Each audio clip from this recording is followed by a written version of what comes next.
ಇವಾಗ ಉಜ್ಜಯಿನಿಯಿಂದ ಇಂಡೋರಲ್ಲಿ ಉಳ್ಕೊಂಡು ಬೆಳಗಿನ ಜಾವ 6:30ಗೆ ಇಂಡೋರಿಂದ ಹೊರಟು ಓಂಕಾರೇಶ್ವರಕ್ಕೆ ಬರ್ತಾ ಇದ್ದೀವಿ. ಇದು ನಮ್ಮ ಇವತ್ತಿನ ಪ್ರಯಾಣ. ಈ ಪ್ರಯಾಣದ ಕೊನೆ ಜ್ಯೋತಿರ್ಲಿಂಗ, ನಾವು ನೋಡ್ತಾ ಇರೋ ಕೊನೆ ಜ್ಯೋತಿರ್ಲಿಂಗ ಅದೇ ಓಂಕಾರೇಶ್ವರ ದೇವಾಲಯ. ಇದು ನರ್ಮದಾ ನದಿಯ ತಪ್ಪಲಲ್ಲಿದೆ. At the bank in the banks of Narmada river. One of the powerful Omkareshwara ಇದು. One of the powerful Jyotirlinga. ಇದರ ಹೆಸರು ಓಂಕಾರೇಶ್ವರ.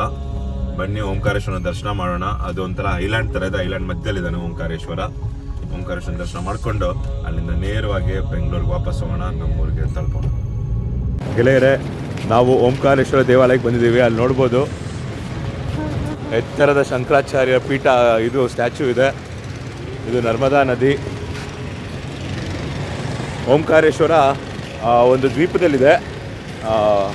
ನರ್ಮದಾ ನದಿ 2 ಭಾಗ ಆಗುತ್ತೆ. ಮಧ್ಯದಲ್ಲಿ ಓಂಕಾರೇಶ್ವರ ಮಂದಿರ ಮತ್ತು ಮಂಗೇಶ್ವರ ಮಂದಿರ ಇದೆ.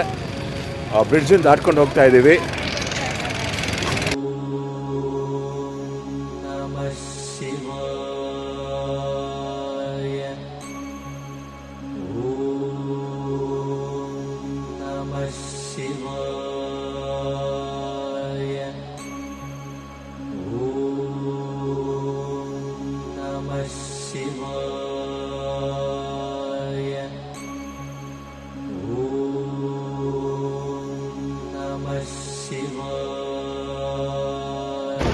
ಮುಖ್ಯವಾದ್ದು ಏನು ಓಂಕಾರೇಶ್ವರದ ವಿಶೇಷ, ಇಲ್ಲಿನ ಪ್ರತೀತಿ, ಸ್ಥಳ ಪ್ರತೀತಿ, ಪುರಾಣ ಏನು ಅಂದರೆ ನಿಮ್ಗೆ ಹಲವಾರು ಕಥೆಗಳು ಸಿಗುತ್ತೆ. ಅದು ಮುಖ್ಯವಾದ 3 ಕಥೆ.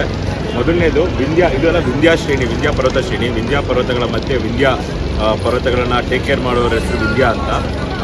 ವಿಂಧ್ಯ ಅವರು ಜಿಯೋಮೆಟ್ರಿಕಲ್ ಶೇಪಲ್ಲಿ ಶಿವನ್ನ ಕ್ರಿಯೇಟ್ ಮಾಡಿಬಿಟ್ಟು ಪೂಜೆ ಮಾಡ್ತಾರೆ. ಅವರು ಮಾಡ್ತಾರೋ ಪೂಜೆಗೆ ಮೆಚ್ಚಿಬಿಟ್ಟು ಶಿವ ಪ್ರತ್ಯಕ್ಷ ಆಗ್ತಾನೆ. 2 ಕಡೆ ಪ್ರತ್ಯಕ್ಷ ಆಗ್ತಾನೆ.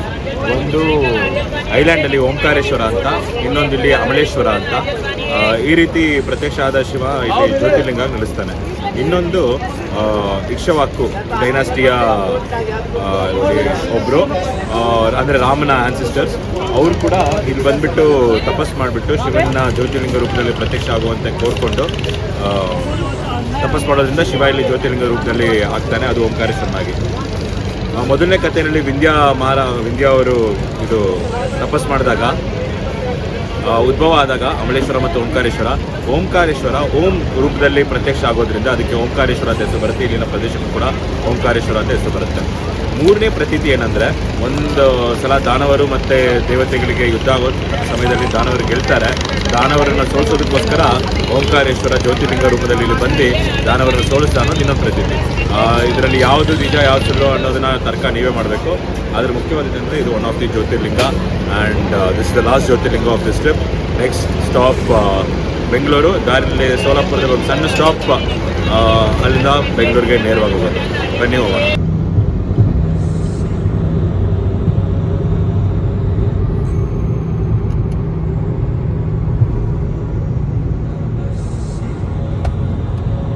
ಅದಲ್ಲ ಗೆಳೆಯರೇ, 5 ದಿನಗಳ ಕಾಲ 5 ಜ್ಯೋತಿರ್ಲಿಂಗಗಳ ದರ್ಶನ ಮಾಡ್ಕೊಂಡ್ಬಿಟ್ಟು ಮಹಾರಾಷ್ಟ್ರ, ಮಧ್ಯಪ್ರದೇಶ ಸೇರಿದಂತೆ ಇವತ್ತು ವಾಪಸ್ಸು ನಮ್ಮ ಪ್ರಯಾಣ ಬೆಂಗಳೂರು ಕಡೆಗೆ ಶುರುವಾಗಿದೆ.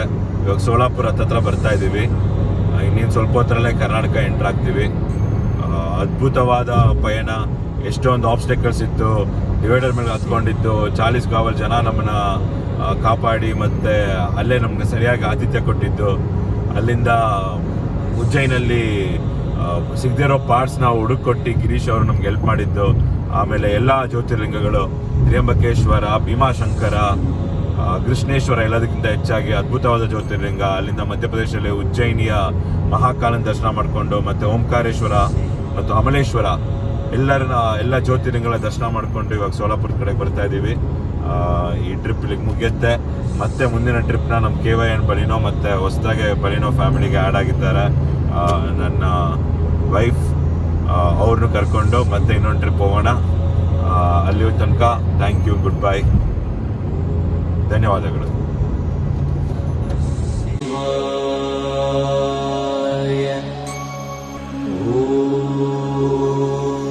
Namah Shivaya.